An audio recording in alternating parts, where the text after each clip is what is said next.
You found it. Your home for the best content on your favorite team, the Fighting Tigers of LSU. Do us a favor, subscribe to the channel, leave your comments below, and be sure to smash that like button.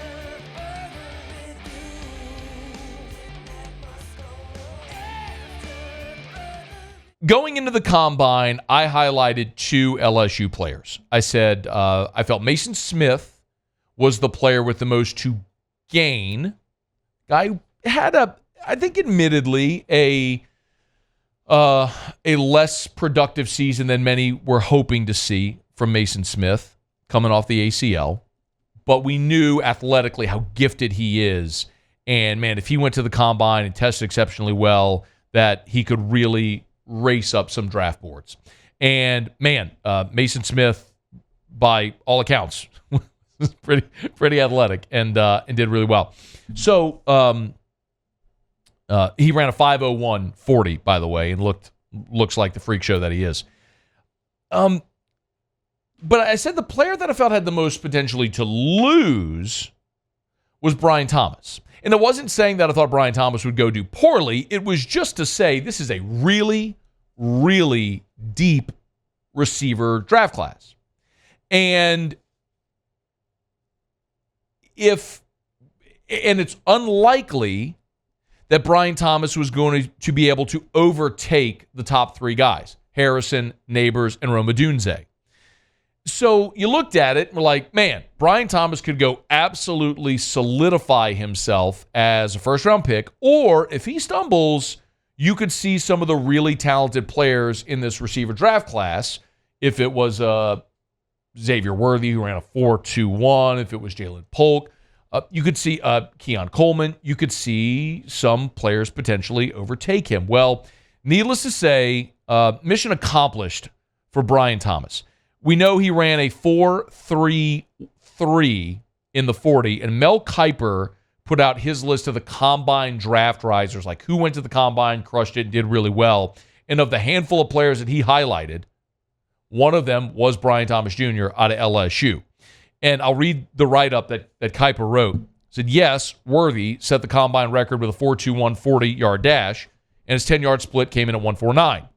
Thomas ran a little bit slower, 4.33, which ranked second among the receivers in Indy, but his 10-yard split was barely behind Worthy at 1.50. And Thomas did that 4 inches taller and 44 pounds heavier than Worthy. Kiper goes on to say, I write all that to say Thomas' overall workout was extremely impressive, backing up his spot in my pre-combine big board, number 11 overall. Even though it's going to be hard for him to rise too much from here, this was an important event for him. He's explosive off the line of scrimmage. Might seem strange to say for a wideout who led the FBS with 17 touchdown catches last season.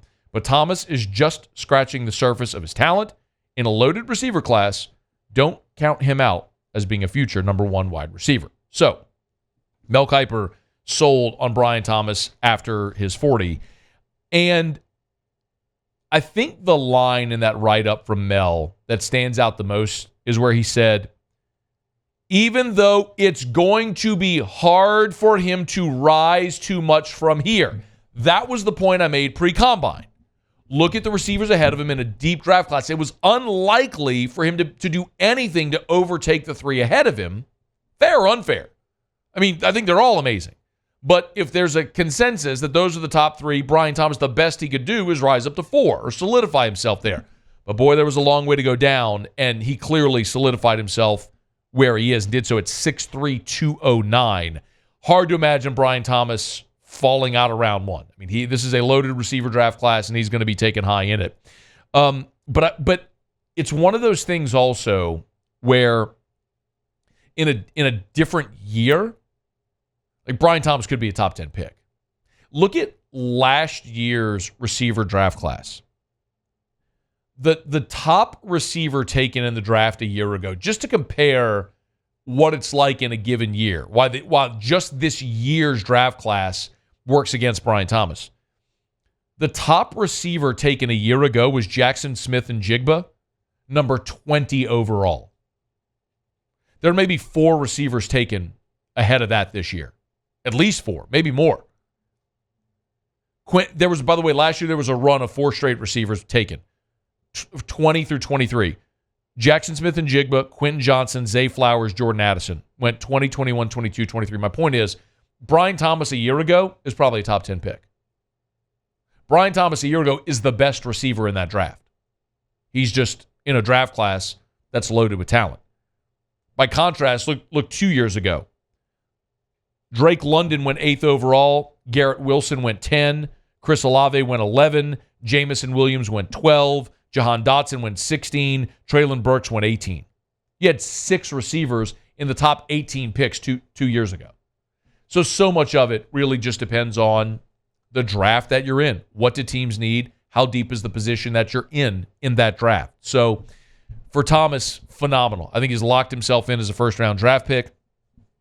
It just kind of sucks for him that he's in a draft that's so deep at receiver. But it's an amazing 3-year leap for Brian Thomas. And he's one of those guys who's a rare guy, man.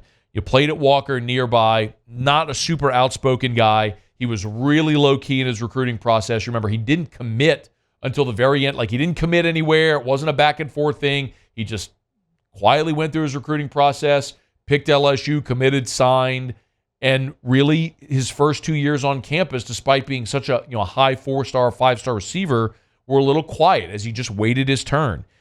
As a freshman, had 28 catches for 359 yards. As a sophomore, 31 for 361. Just playing his role in a deep receiving room. And then, boom, here comes his junior year. 68 for 1177, leads the country with 17 touchdowns. And now he's about to go make himself a big pile of money, and he certainly solidified that with his performance at the Combine. So congrats to Brian Thomas Jr. on a great, great Combine in Indy this weekend. Hey, thanks so much for watching. Please leave your comments. I love to interact, and be sure to hit the red subscribe button below.